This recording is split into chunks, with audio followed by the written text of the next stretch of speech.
Assalamu alaikum and good morning to our speaker from the US and a very good evening to our speakers and participants from Pakistan. Ladies and gentlemen, welcome to today's webinar organized by the Islamabad Policy Research Institute on the subject Social Media in the Times of War and Peace. We have two speakers from the US who will be joining us.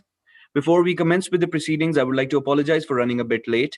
And I would also request all the participants to please keep sending in their questions to the host account on Zoom. Please do mention your name and designation followed by your question. The relevant questions will be asked at the end of the presentations by the speakers. Ladies and gentlemen, I will now briefly introduce the speakers. Our first speaker is Mr. Emerson T. Brooking. Mr. Brooking is a resident fellow at the Digital Forensic Research Lab of the Atlantic Council. He has advised numerous US military commands and government agencies regarding the evolution of information warfare and public diplomacy. Thank you so much, Mr. Brooking, for joining us. Our second speaker is Mr. James P. Fairwell. Mr. Fairwell is a national security expert in information warfare and is an experienced political consultant. Mr. Farwell has advised the U.S. Department of Defense, the U.S. Special Operations Command, and the U.S. Strategic Command. He has also authored multiple books on the subjects of information warfare, cybersecurity, and strategic communications. Unfortunately, he's running a bit late and he will be joining us soon.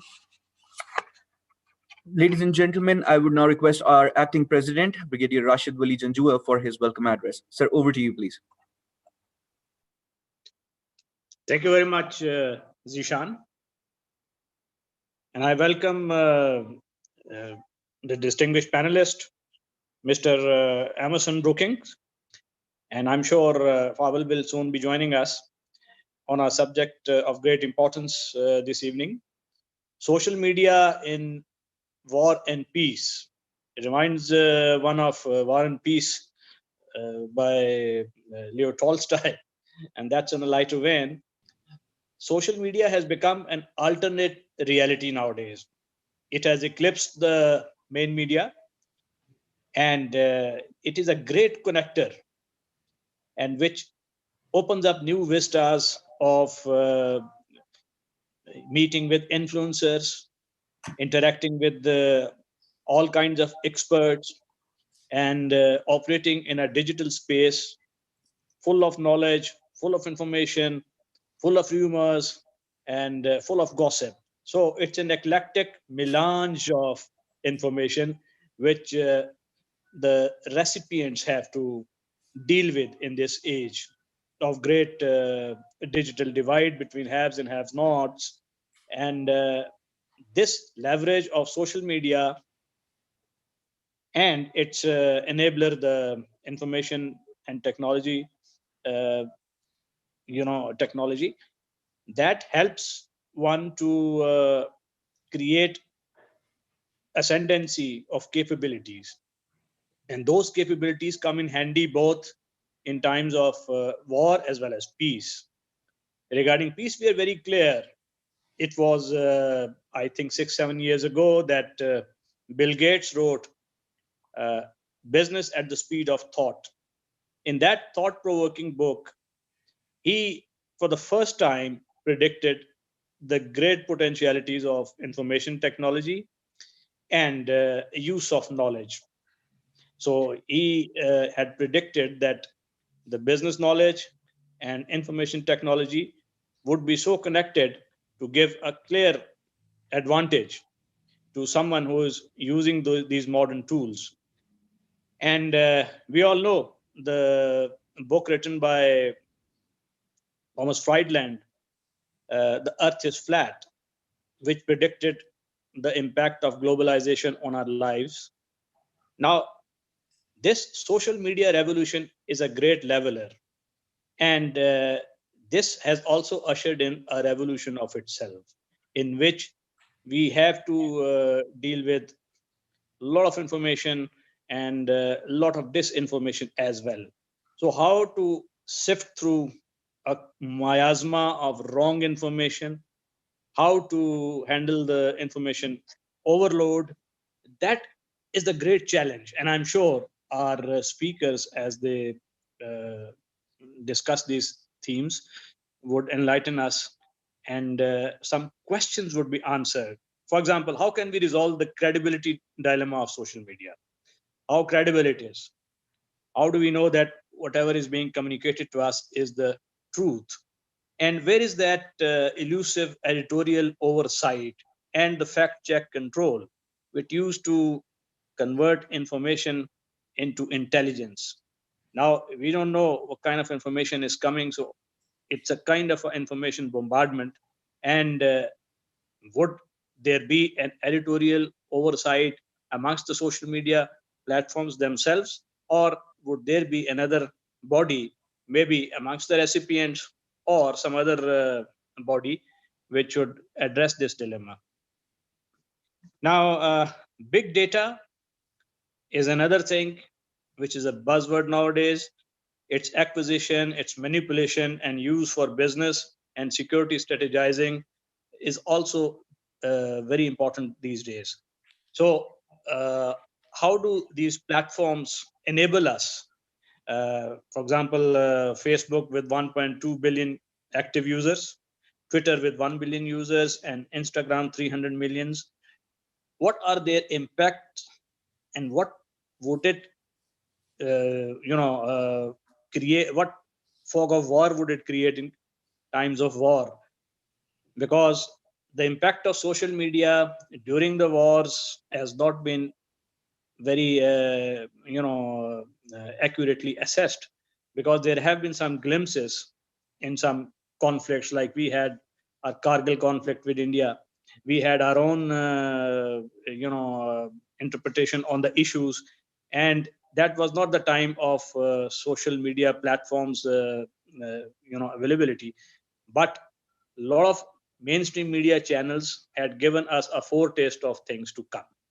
How would that pan out in today's fast-paced, technologically based warfare is a moot point. This is also an age of hybrid warfare, gentlemen. We know fifth generation and fourth generation warfare. Now, information operations, disinformation campaigns, use of propaganda, use of active sabotage supported by information themes. That's a reality. And we have a trailer, we had a foretaste of things to come in future in the shape of the recently you know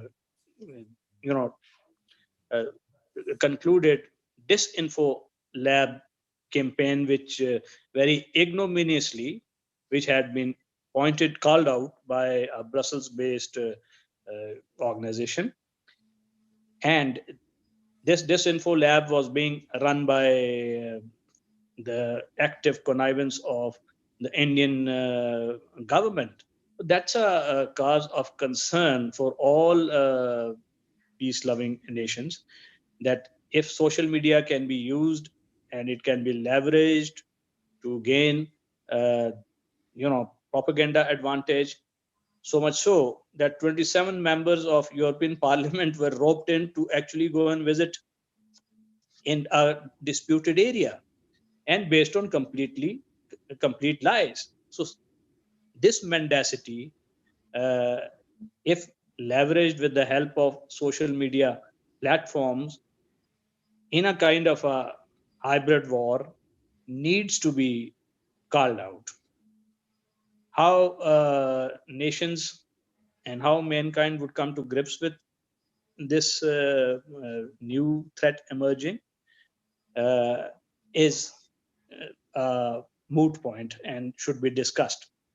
And I'm sure our learned speakers would make us wise on all these themes, and the questions that I've raised, the answer to most of the questions would be clearer by the end of this discourse.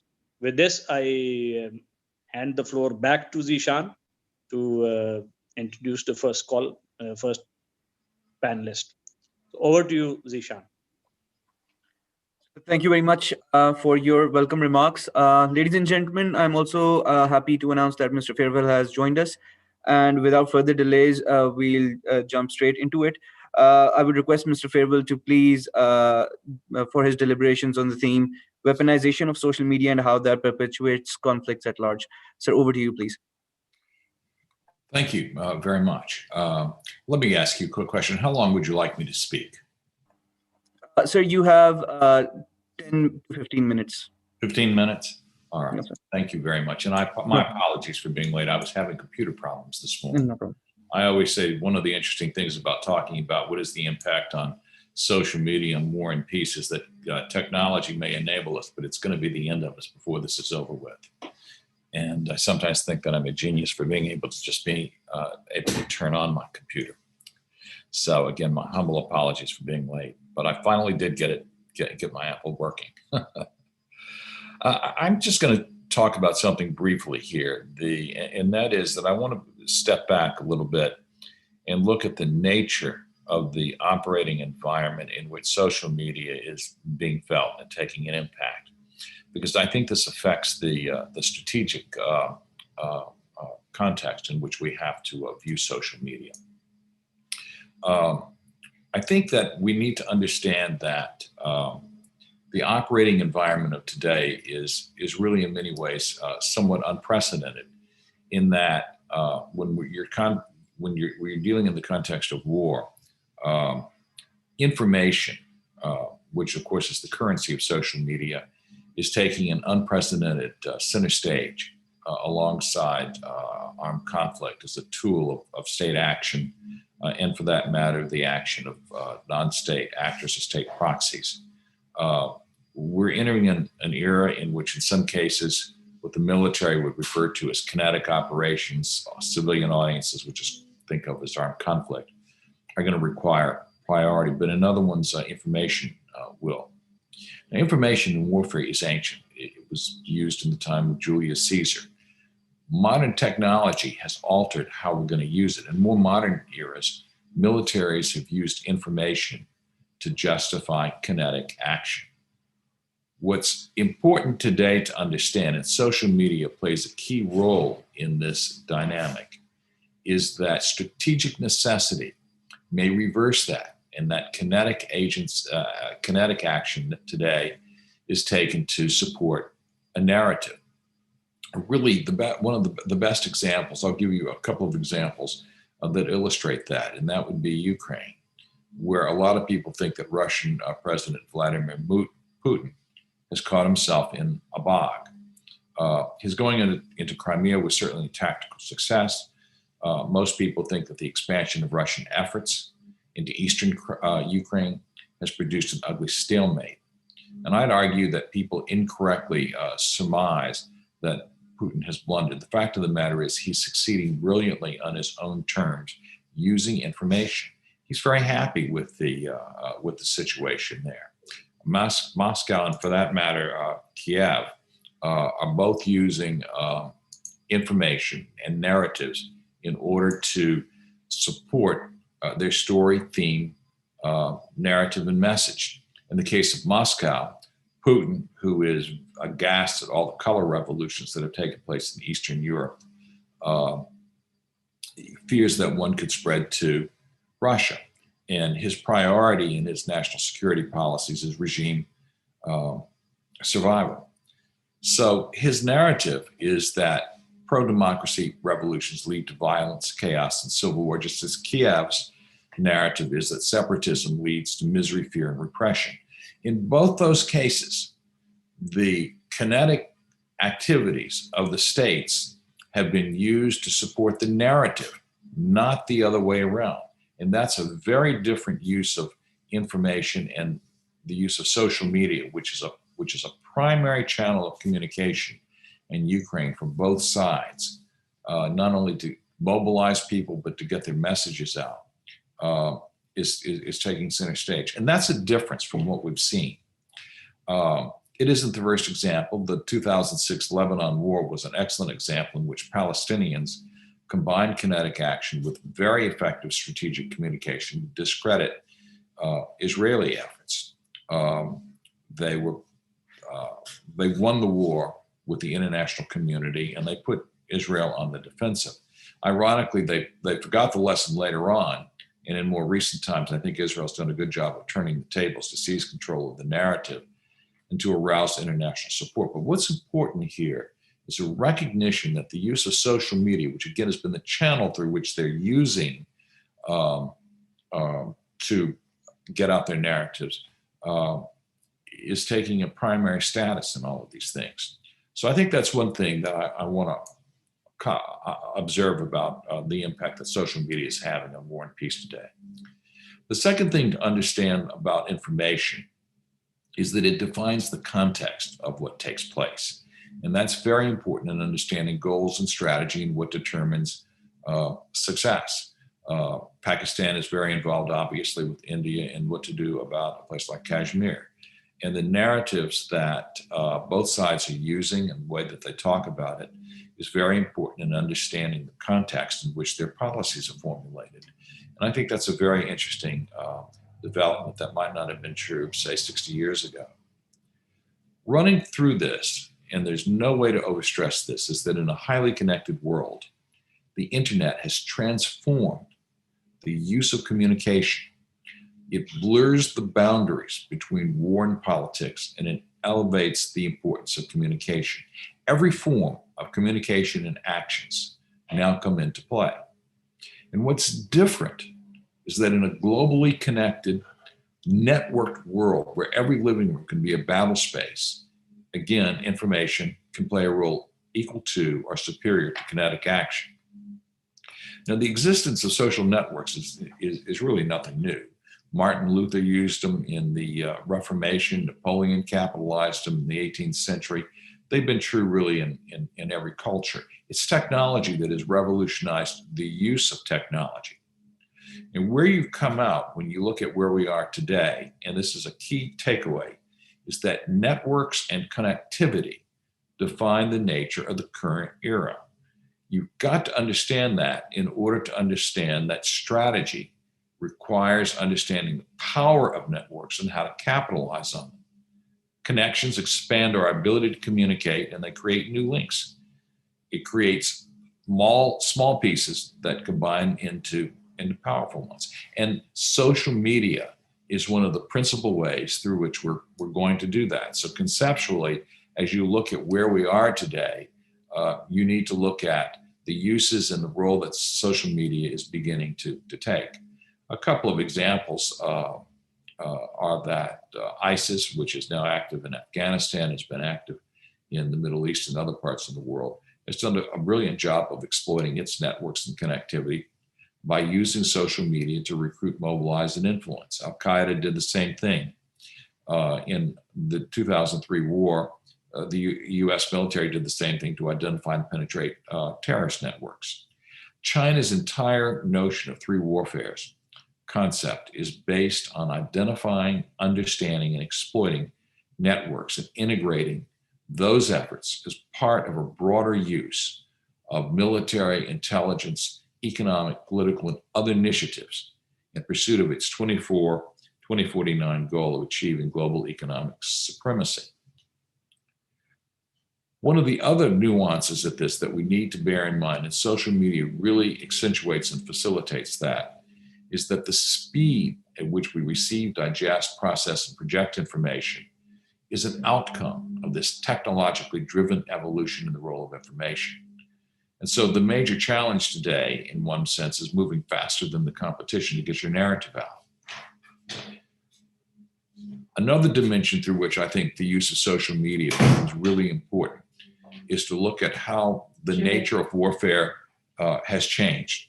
In the 19th century, conventional armies opposed everybody on a defined battlefield. Today, as Rupert Smith rightly observed in The Utility of Force, engagements and conflicts occur in terrain on which civilian and fighting forces commingled. And that has changed the expectations of what laws of armed conflict and the rules of engagement apply. What you do on a battlefield when the opponent is an army is one thing. What you do when civilians are involved and for example, in terrorist activities in Pakistan, which the Pakistani government in recent years has done a very good job of cracking down on, this has all made a big difference in what you do and how you do it. I think it's important throughout that to understand that traditionally warfare connotes violence, and it often does, but it isn't necessarily true. Much of the scholarship on the use of social media for the disruption of social institutions in different countries has focused on Russia. But the interesting thing is that Russia's military doesn't have a doctrine of hybrid warfare. The presidential administration in Russia does, but the military doesn't. Valery Gerasimov, who is the chief of the general staff, sees information as a tool in the arsenal of the military. But as far as he's concerned and the Russian military is concerned, war is war. China, on the other hand, is just the opposite. It eschews armed conflict in working for its goals, even though its military backs its initiatives. And again, it's another example of how it's the use of information and the use of social media through which China gets out its message that I think is so important. Finally, the last general point that I want to make about the nature of social media on war is that we shouldn't let technology mislead us into thinking that these have changed the fundamental nature of war. Clausewitz's Trinity, expressed in his essay, his book on war, made clear in his mind that outcomes are determined by three principles: passion, chance, and cause. Passion, chance, and reason. And technology certainly affects how these manifest themselves. It does not affect their importance. He saw war and politics as parallel, as well as separate but related activities. And as we think of the use of related activities, and the last speaker talked about the impact of disinformation, big data, and the extent to which we may want to call out black propaganda, and that's exactly correct. I thought his comments were very astute. Plays, I think, very well into that nature. And I think I'll stop right there and see if that helps. Thank you. Thank you very much, Mr. Fairwell. Before we start with our next speaker, Mr. Brooking is actually has written recently on the massive disinformation campaign that led to the Capitol riots. And considering that, we thought it was pertinent if Mr. Brooking could also elaborate on the information warfare and the ramifications on democracy and how it broadly impacts the decision making. So, Mr. Brooking, over to you, and we look forward to hearing you. Thank you very much, and thank you for having me here today. I'm here to talk about this phenomenon, the weaponization of social media, and I find it appropriate that we see a demonstration of this even in the Q&A function of this webinar. The extent to which different actors of different publics can try to influence one another and occasionally try to instill anger and outrage as an objective. So when we talk about the weaponization of social media, in 2018, I published a book on the subject called Like War, and I defined this phenomenon, like war, as a mode of political and military conflict premised on the command of attention and fought through competing viral events.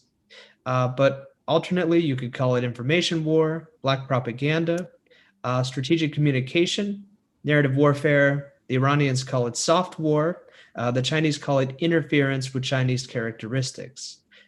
This is a mutable and long-running phenomenon, and we've been giving it different names for a very long time. The crucial difference is the way that social media enables new pursuit of these manipulative techniques. And so I want to focus briefly on 3 points here that I'll be making, which is that this revolution, the weaponization of social media, was inevitable, that the revolution is now truly global, and that where once this revolution favored weak actors, it increasingly favors strong and more organized ones who can levy economies of scale. So first, to the point of inevitability. Clausewitz tells us war is a continuation of policy or politics by other means.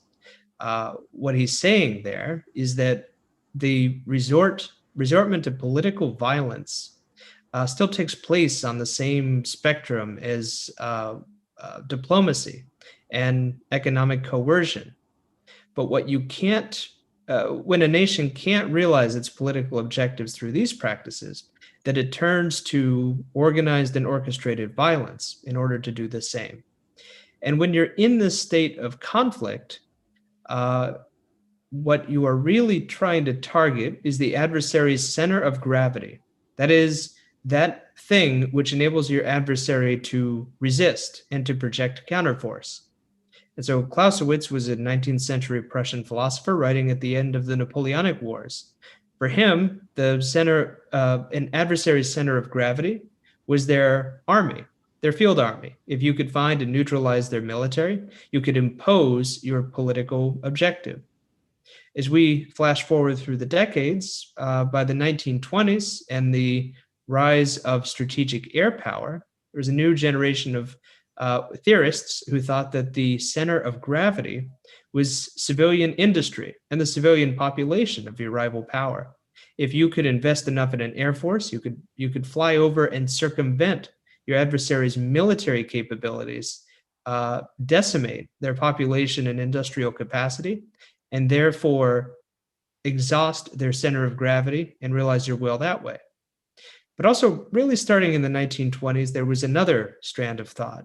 This notion that maybe maybe the real center of gravity was actually the perception of your adversary, the political will of the population that gave your adversary the strength to fight and mobilize in the first place.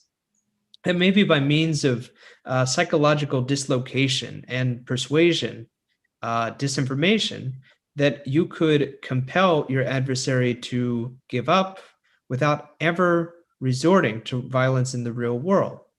And this kind of shadow warfare and shadow persuasion was broadly referred to as propaganda.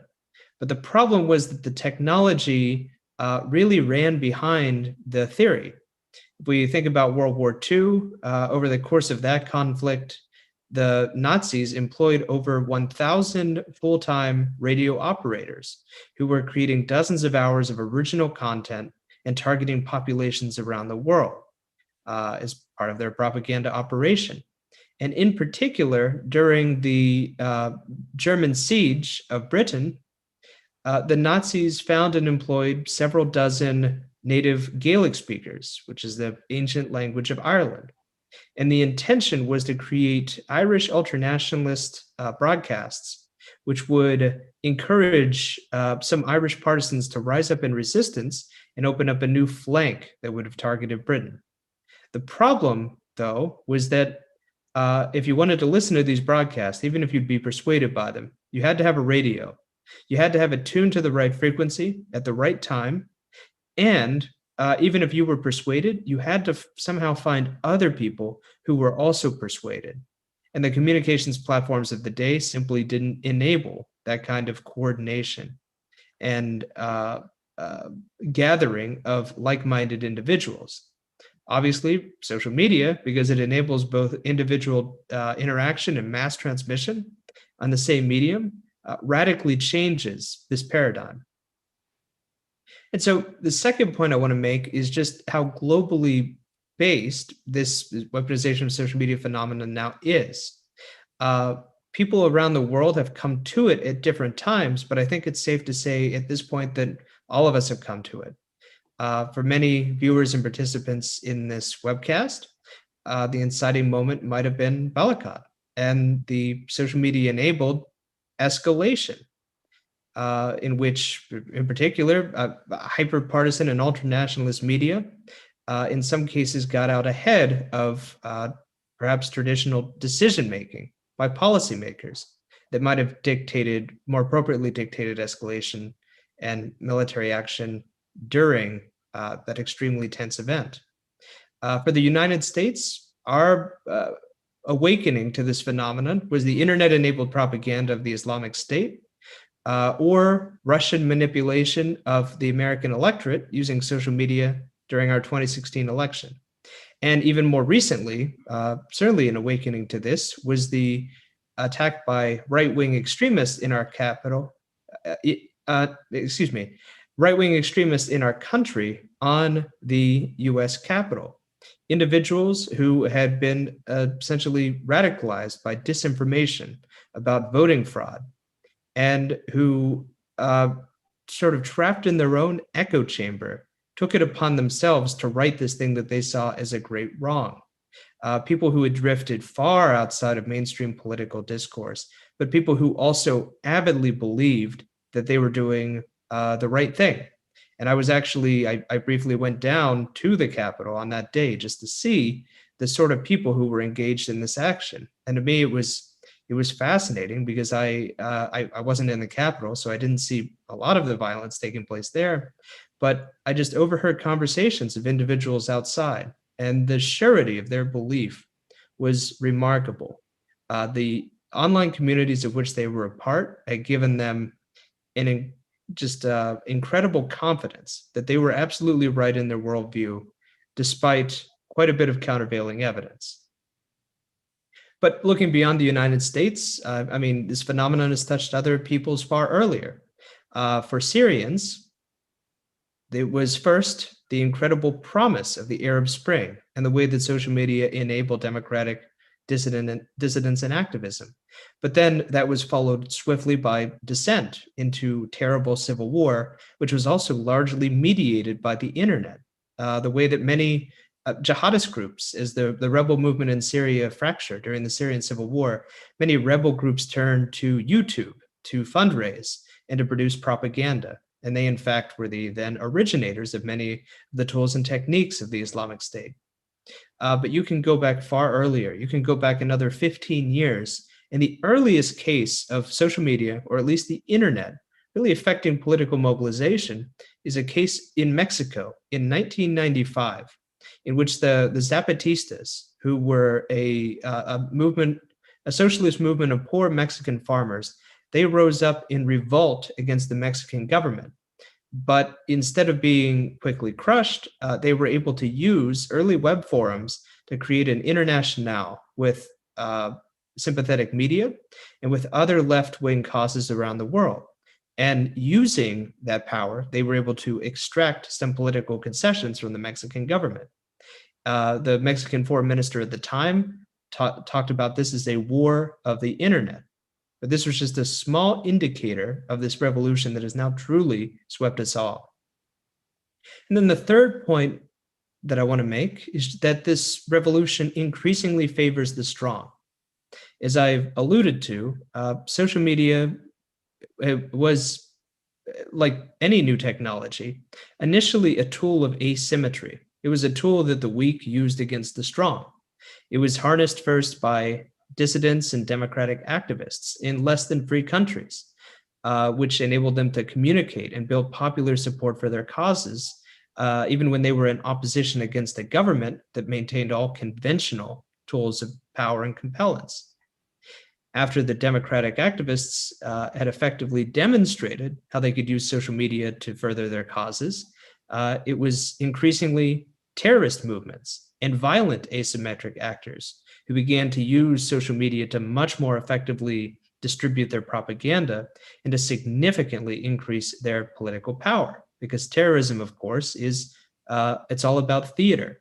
It's about targeted acts of political violence intended to elicit greater concessions from the state or government which you're targeting, something that social media has greatly enabled. But I think over the last few years, we've seen a broader change here because this social media revolution is grown impossible for national governments to ignore.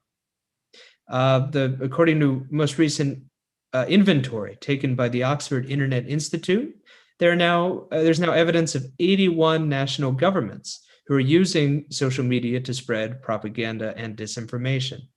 And we use that term most broadly. Their study implicates the United States, India, Pakistan, Russia, China, Iran. Every world power is now using these tools and techniques for one extent or to another to spread disinformation or to at least amplify propaganda and public diplomacy messaging.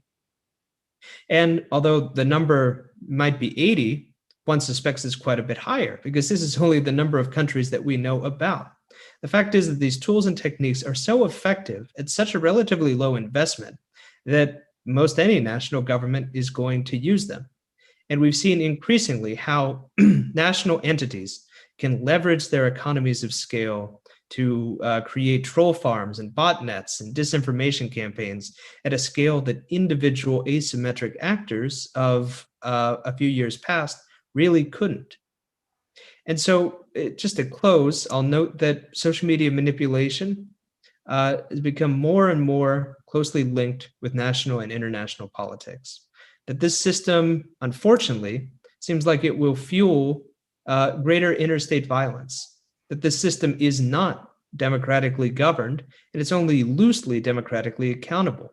Many of the rules that govern this system are still decided by a handful of unelected individuals in Silicon Valley in the United States who run these massive social media platforms. I mean, Facebook alone is up to 2.7 billion residents, which makes it the largest country in the world and the second largest continent after the Asia Pacific.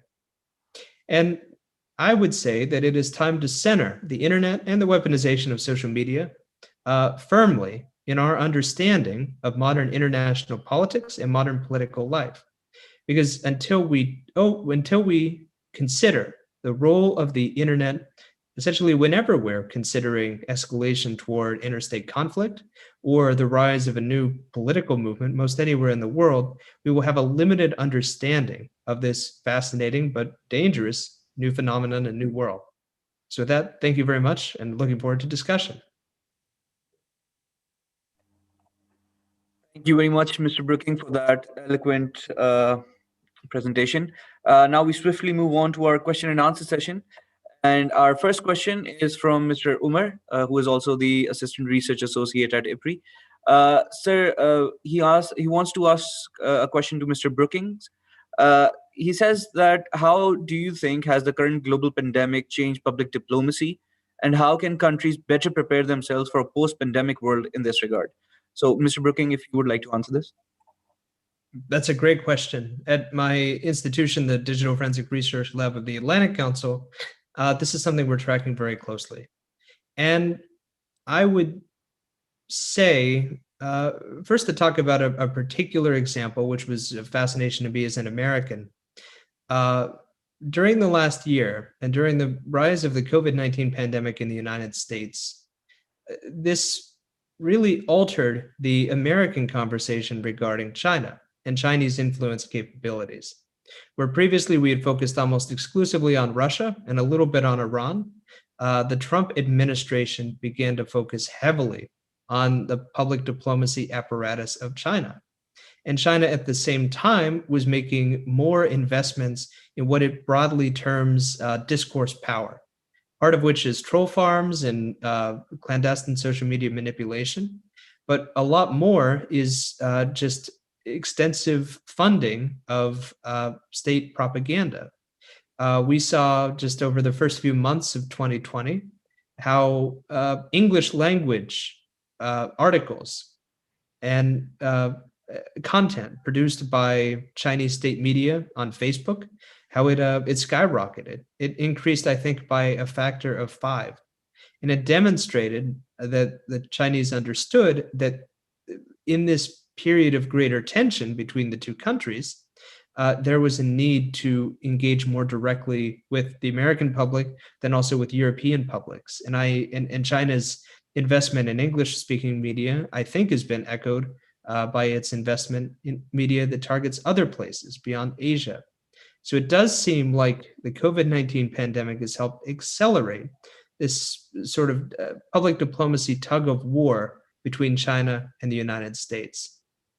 But I think looking beyond that bipolar area of competition, it's also given rise to a sort of vaccine diplomacy, which we're seeing unfold now, where several countries around the world have each developed their own proprietary vaccines.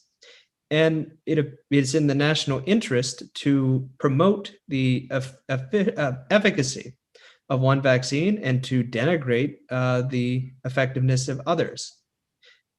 We've seen it, I think, most prominently in Chinese messaging and conspiratorialism. China has some of the highest effective vaccination rates in the world. there's very little suspicion about the vaccination process. But we've seen a ton of mis and disinformation on Chinese social media about, for instance, the Pfizer vaccine or AstraZeneca vaccines, which have been developed by other countries. And we've seen similar streaks of conspiratorialism in Russia with regard to Western products. So it does seem like the next sort of arena of global information conflict will be in the effectiveness of different vaccines. And we will see the artificial amplification of some conspiracy theories because it will serve particular national interests. Thank you very much, sir. So our next question is directed to both the speakers. This question is from Dr. Hussain Nadeem, who is also our executive director. He wants to know, he has a comment and a question. So his comment is that for a long time, social media in developing countries was seen as an significant issue for policy. However, in recent past, the governments have gone into an emergency mode that has transformed policymaking from a strategic to non-strategic issue. Essentially, the governments are losing the strategic sight in pursuit of chasing daily trends. And now his question is, how do you see the social media changing the way policy and politics is done? This is for both the speakers. If any of the speakers would like to answer this. I'll take that one. It's having a huge impact. And again, one starts with the idea that, and it's an interesting arc, that initially when everybody thought that the internet would lead to more democracy, greater freedom of expression, the spread of truth and honesty in politics. It then turned out that authoritarian regimes found that they had the resources and could develop the expertise so that they could significantly control or influence the flow of information in order to support their own stories and narratives. What we see today is that with the internet empowering individuals to get their own message out and, as it were, to slip past traditional gatekeepers such as government agencies or newspapers or television stations, it presents a very different dynamic that governments have got to deal with. That's been true, for example, in the way that governments have dealt with COVID. Social media has played a huge role in that. In one way, it's been very perverse. A lot of people whom you would expect would naturally want to be vaccinated are refusing to do it. We have a hospital system in New Orleans in which 45% of the employees have refused to take the vaccine. All of that, I think, is a product of a lot of the stuff that's been on social media questioning the efficacy of the vaccine and whether or not it's really safe. I think that social media has become a currency of the grassroots. It's become a currency of people without lots of resources to exchange ideas. And in a connected world that's very networked, I think that has a huge impact. And when governments make policy, they have to take into account the influence that media will have, that is to say, social media at the grassroots will have, and combine that with the fact that increasingly people don't really trust established institutions to tell the truth. And so they're not really sure who to trust. And so in a sense, they turn to people that they think are of like mind in order to get an idea of who they can trust and about what. Mr. Brookings, would you like to add to this, or should we move on to the next one? I have little to add except that paying attention to daily trends, I think, is one must do it in the digital age where anger, false information spreads so rapidly. It can so quickly compel political mobilization toward one cause or another, or toward escalation in the case of military conflict. But this focus on daily trends does invariably make you more short-sighted. And I'm most familiar with foreign policy actions taken by the United States, but I've personally witnessed the extent to which whatever strategic thinking did exist in these foreign policy apparatuses is increasingly fades as one focuses instead on putting out minute-to-minute fires, which are enabled in large part by this instantaneous global communication.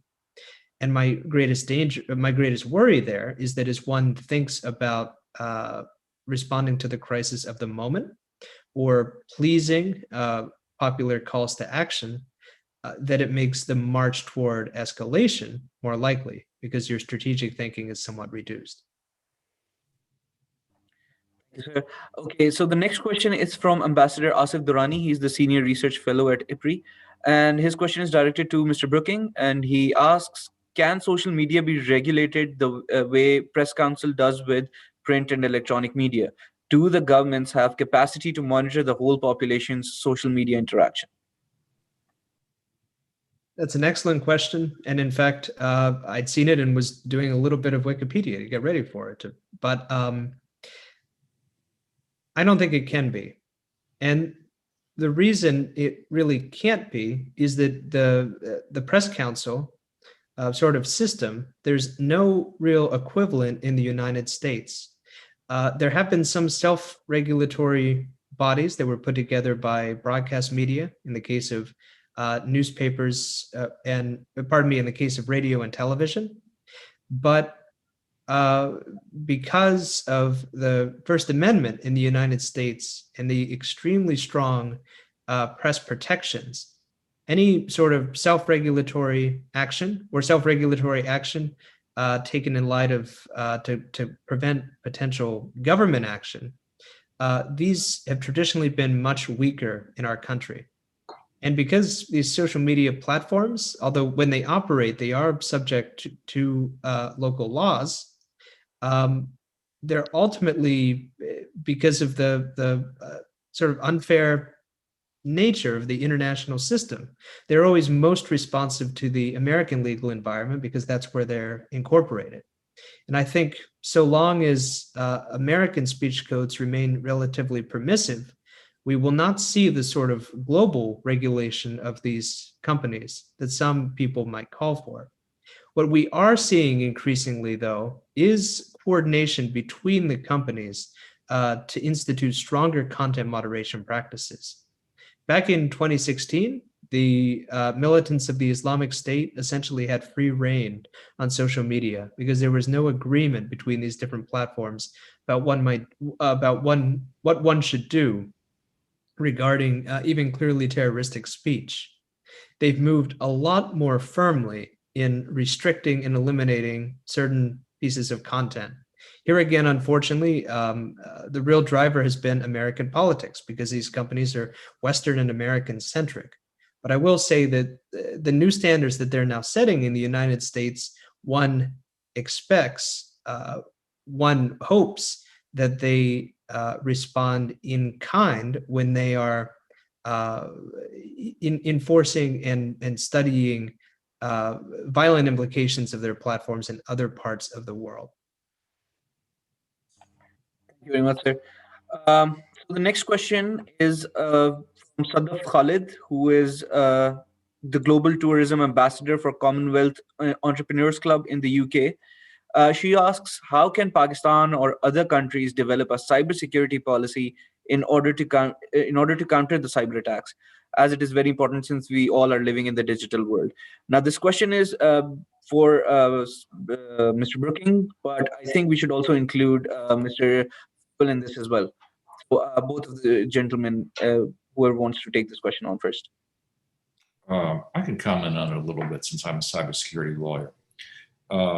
The answer is that there needs to be some kind of national regime within the law that imposes regulatory standards on people that are users. In the United States, the National Institute for Standards and Technology, the NIST, has a framework that's a look down of that government agencies and increasingly private businesses expected to deal with. That is the requirements that you take an inventory and know what you've got to be able to take steps to detect, to prevent, to remediate, and to communicate when you have an incident breach. And that's something that we're finding that on a more national level is important.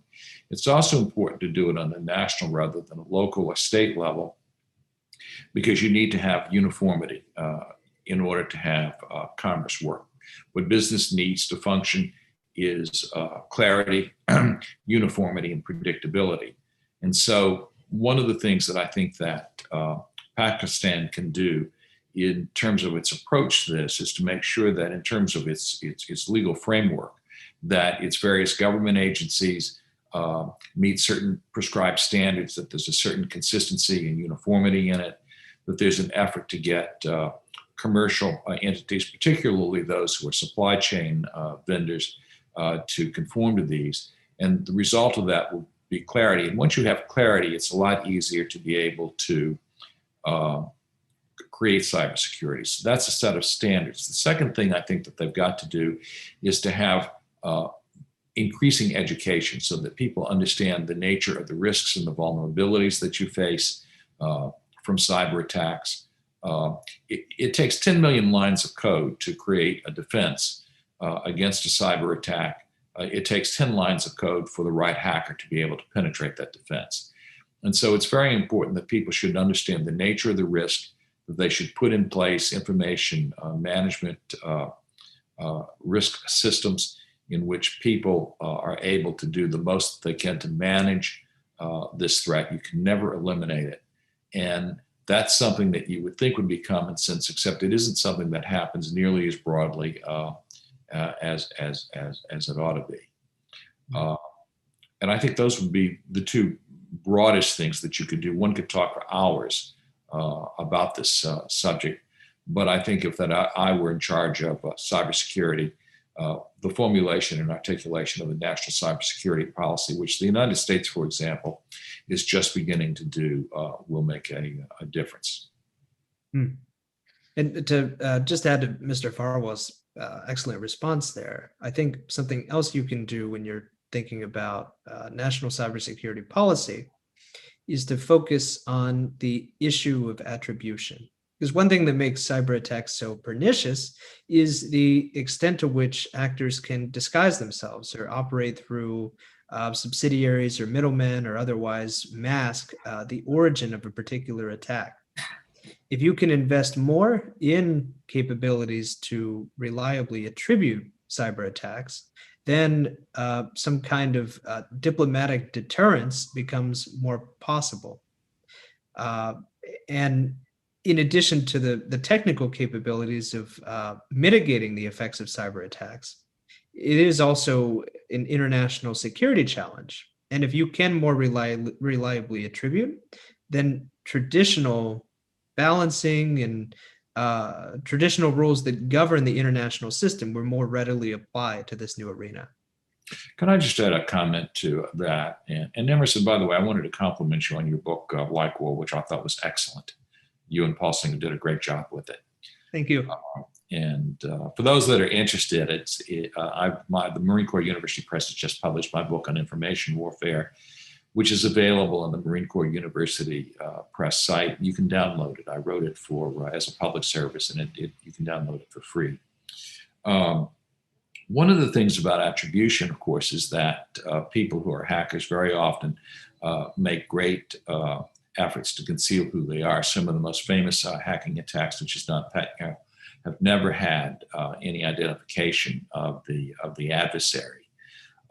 It is important to try, as a technical matter, to achieve identification of the party that is trying to insert malware into your system. And indeed, some of the more better known hacks, such as the ones for, say, Target, which is a retail chain in the United States, Sony Pictures, which the North Koreans penetrated, and probably the most recent one involving SolarWinds, which did infrastructure for the internet, has been identified as coming from Russian intelligence.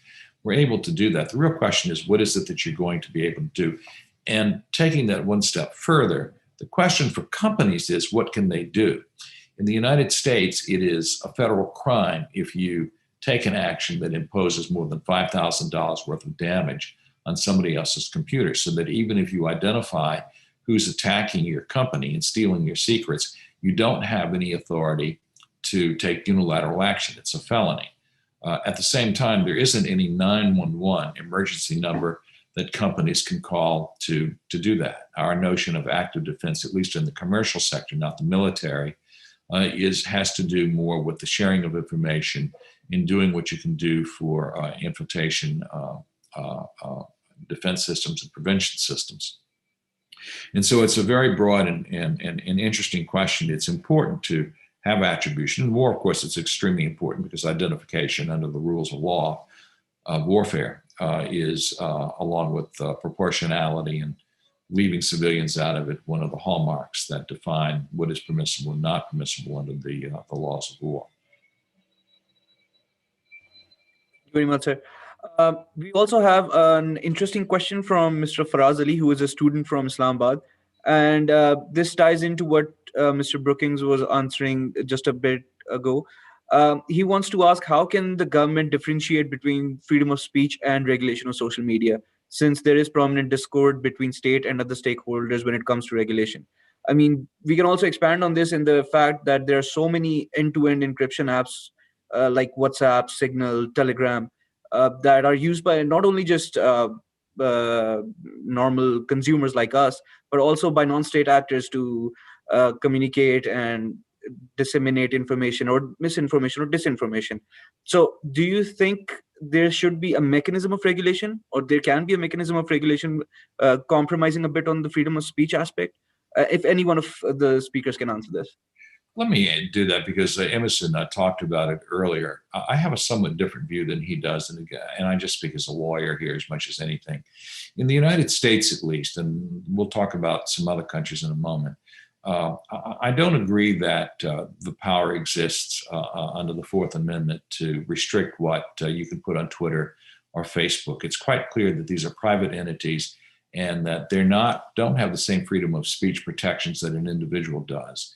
That in the United States was part of what the debate over what's called Section 230 of an applicable law was all about. Can you remove a shield that protects the social media companies from liability for what somebody puts on social media be enacted?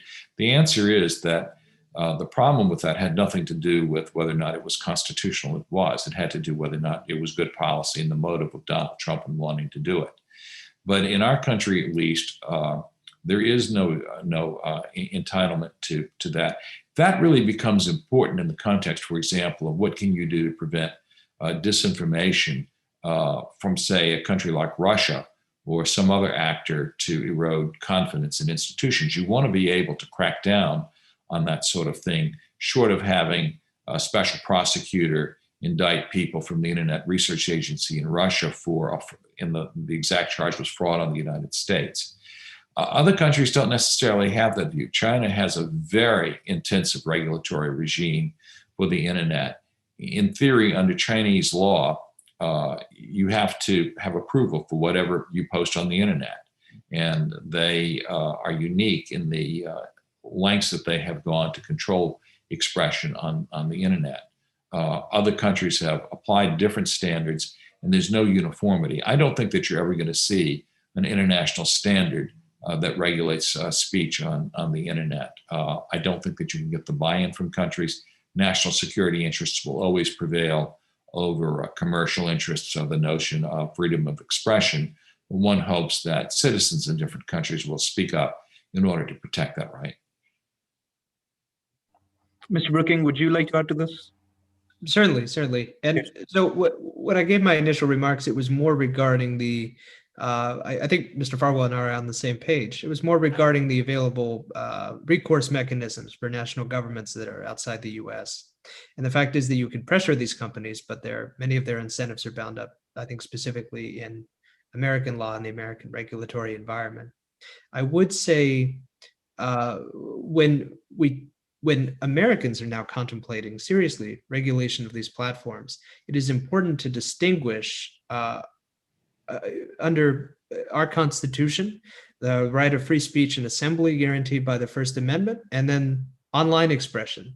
Because it's my view that it is possible to protect absolutely the right of individuals to say whatever they want, to neighbors or in the public town square, but to draw a clear distinction between that and the use of these private platforms to spread messages which might be amplified by millions or tens of millions of people in the space of an hour and incite people to sometimes violent action before any countervailing facts or context can really catch up.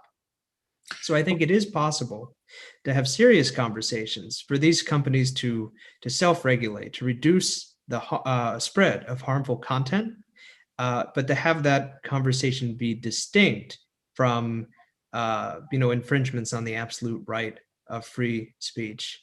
And generally, when we talk about the internet and internet speech, I think we have to give more credence to the victims and targets of negative speech online, because this speech really can lead to quick and palpable harms in a way that's just not possible.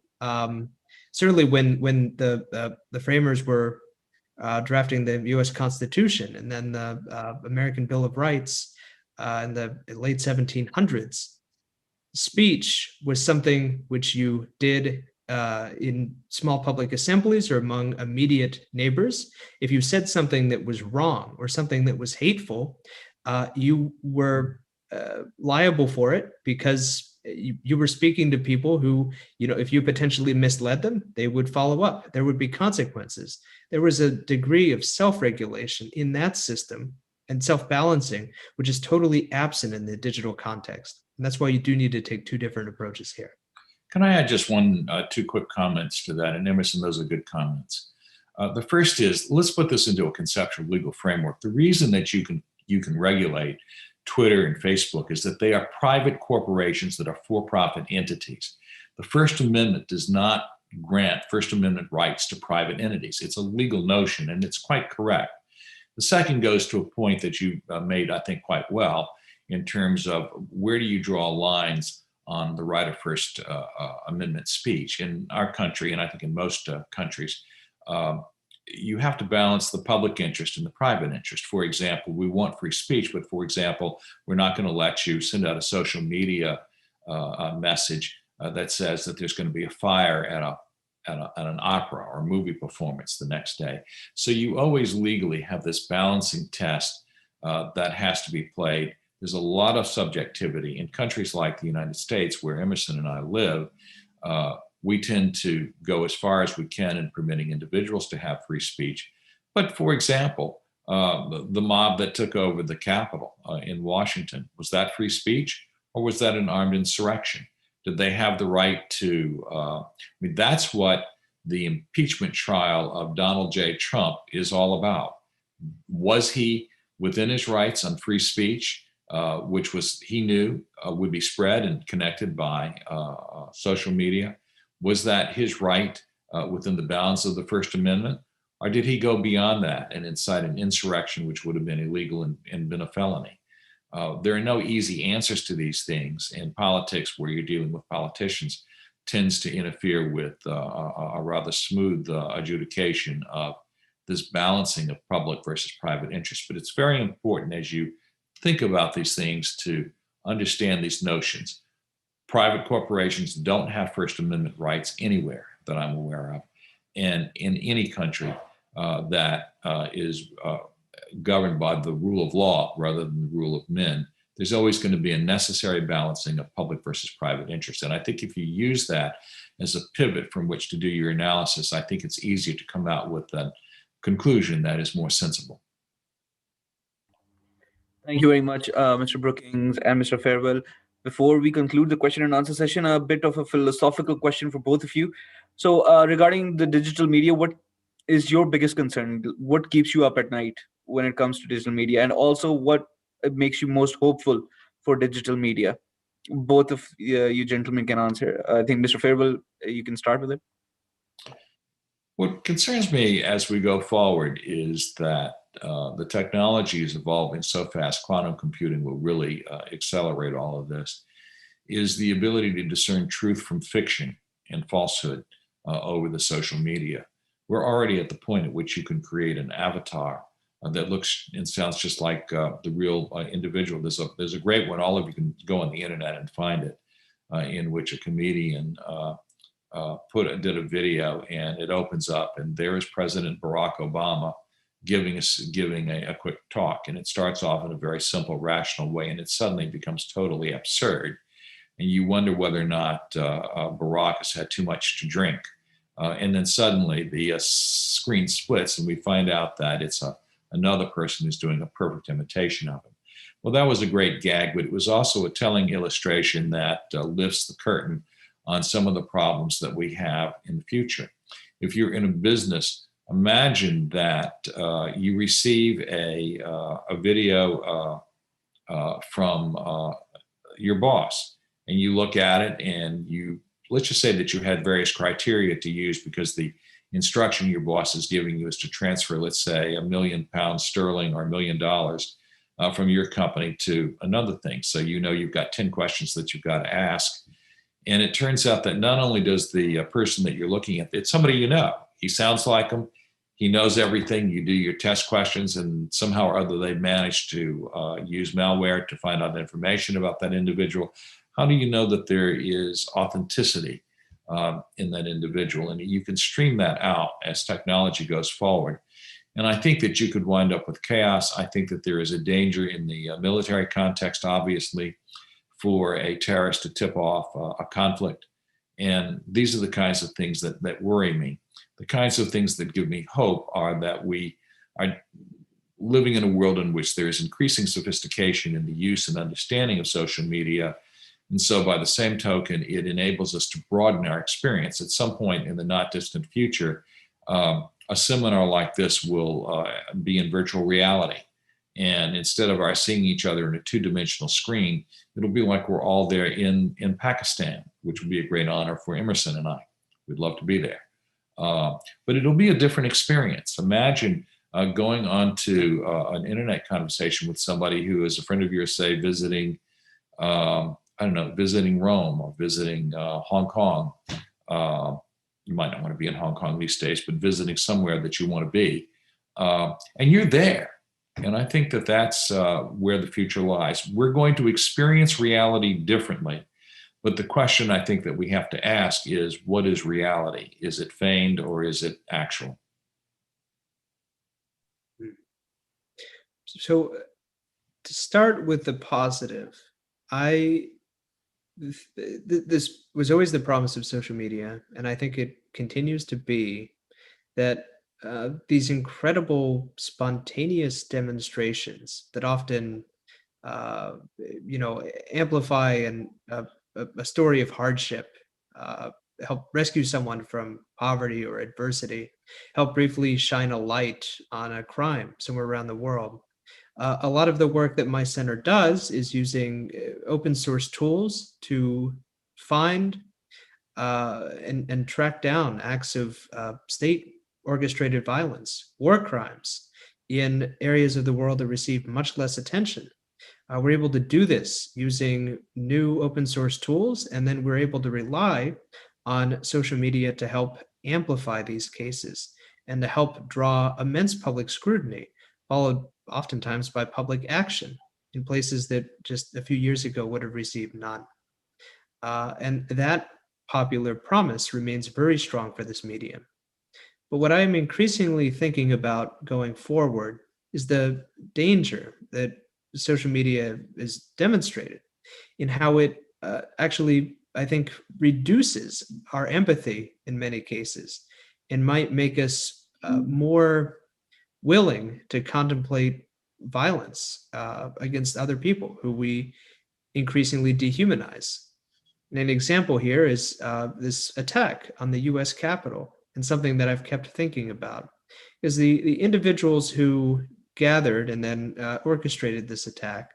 They had been part of a self-radicalizing community over the course of many years. They believed that they were heroes in a conspiracy theory that existed in their minds. And they believed that everyone in the US Capitol and Capitol Hill police officers, that they were less than human.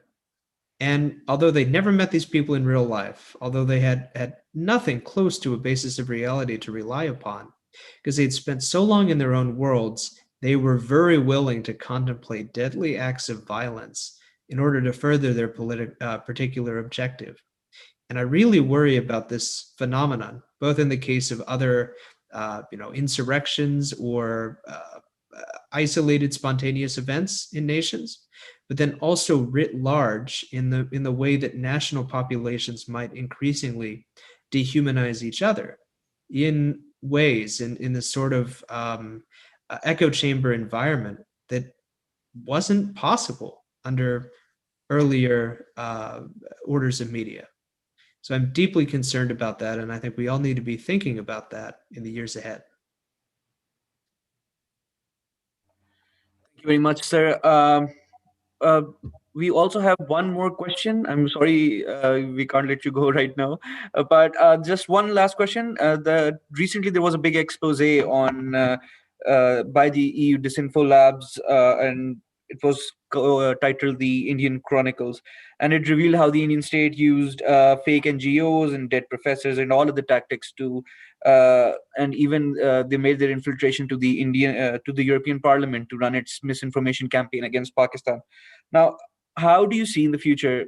Is this going to be a common occurrence? Are major democracies going to use this as an effective tactic against other democracies to spread misinformation or disinformation?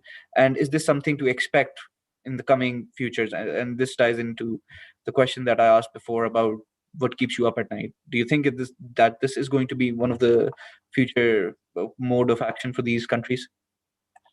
It's always going to be a problem. I mean, Russia has a very concentrated campaign of misinformation that's really focused on Western Europe, that's aimed at eroding confidence in social and political institutions. It's always important to understand why a country does that and what motivates it. I said before and repeat that Putin's security strategy is different from the security strategy of most countries. It's aimed most specifically at regime preservation. He believes that European nations are supporting other nations that surround Russia to create revolutions that ultimately will culminate in a revolution in Russia. So there you have a motive for why Putin is doing that. And he also wants to gain respect for Russia as a great power. Russia has been very insecure about that. Its entire intrusion, for example, into Syria has been one big exercise in information warfare. It isn't real warfare. He's committed very few assets to it. It's all show and go in order to build political influence. In the case of India, you have longstanding tensions between India and Pakistan.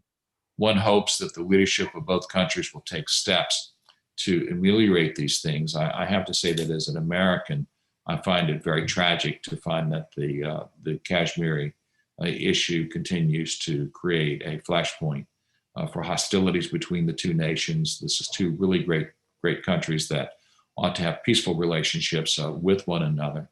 China is never going to stop using social media to build itself up and to discredit other people. It has a very sophisticated, integrated plan that uses diplomacy, economics, intelligence, politics, military, the threat of military force to achieve a very specific goal in 2049 to set aside a rules-based international order in favor of one in which China achieves global supremacy. And to think that it is going to back off of that, I think is being naive. So that what you're left with is that nations advance their own interests, and they will continue to do what they do. The US government, I have to say, is good about this. There are strict rules on attribution for any government agency of the US when it does social media. There is an ethic within our country to respect truth and to respect fact. But that's not necessarily true in other countries in the world. And if you really want to look at the case study for this, we don't have time to talk about it, but you can look at what's going on in the Middle East. Saudi Arabia and others have engaged, and the Emirates have engaged in sophisticated disinformation to discredit Qatar, for example, with whom they have had problems. The Syrian Electronic Army, though it denies a formal connection to the government, couldn't operate without its support. So there too, you see the use by a government to use proxies in order to advance its interests. I think that's going to happen because countries do act in their own interest. And I'll add just that I think for now, this is going to be an immutable characteristic of international relations because these sorts of activities are relatively low cost, but they pay great dividends. I mean, the Indian proxies engaged in this behavior targeting European parliamentary legislators because it didn't cost that much money to do so. And if you could shift a few opinions regarding Indian policy in the process, then it was money well spent. My lab has analyzed other instances in the Indian context. Last year, we published an expose on persistent use of these tools and techniques by the Pakistani military, targeting both domestic Pakistani populations and then also populations abroad. We've uncovered recent giant operations in Brazil and Ethiopia. And then, of course, I mean, this is evident in the Middle East. The Indonesian government is at the forefront of manipulative efforts targeting separatist movements in its own country and delegitimizing them among international institutions. This is a truly global revolution, and it's happening because, at least for now, there's a calculation by national actors that this stuff works. And given the speed with which social media activity and social media rhetoric can translate into concrete political action, I think this calculation by state governments is unfortunately accurate. But until the efficacy of this stuff changes, you're going to continue to see that investment. Thank you very much, Mr. Brookings and Mr. Fairwell. Indeed, a very, very interactive and a very thought-provoking question and answer session. I apologize to there were so many questions pouring in, and I apologize we have missed out on so many questions due to the paucity of time. Now, I would like to request Brigadier Rashid Wali Janjua for his vote of thanks. Sir, over to you. Thanks, Ishan. At the end of this discourse, I formally thank, on behalf of Islamabad Policy Research Institute, both distinguished panelists, Mr. Brookings and Mr. Fairwell, for a very enlightening discourse. And we are carrying home some real nuggets that separating fact from fiction is going to be the next challenge for all the social media recipients. And focusing on short-term trends at the cost of long-term strategy is a pitfall that we all need to avoid while interacting with social media. The trinity of passion, reason, and chance, and the focus on center of gravity for psychological dislocation of enemy, which has been an age-old strategy given by the Prussian scholar Clausewitz, is a reality even now. So this psychological dislocation and attack on center of gravity continues, and the nations need to make maximum investments in social media. So I think this is the greatest takeaway from today's discourse, and we look forward to many such interactions with the distinguished panelists. I once again thank them for a very enlightening discourse. Thank you. Thank you. Thank you to Mr. Brookings and Mr. Fairwell for their eloquent discussion on the themes. And I would also like to thank all our active participants for their active participation. This brings an end to our today's webinar, which was Social Media in the Times of War and Peace. Please follow IPRI on Twitter, YouTube, and Facebook for more updates on our upcoming events, webinars, and publications. Thank you very much, ladies and gentlemen, for joining us. We hope to see you again soon. Allah Hafiz. Thank you. Bye-bye.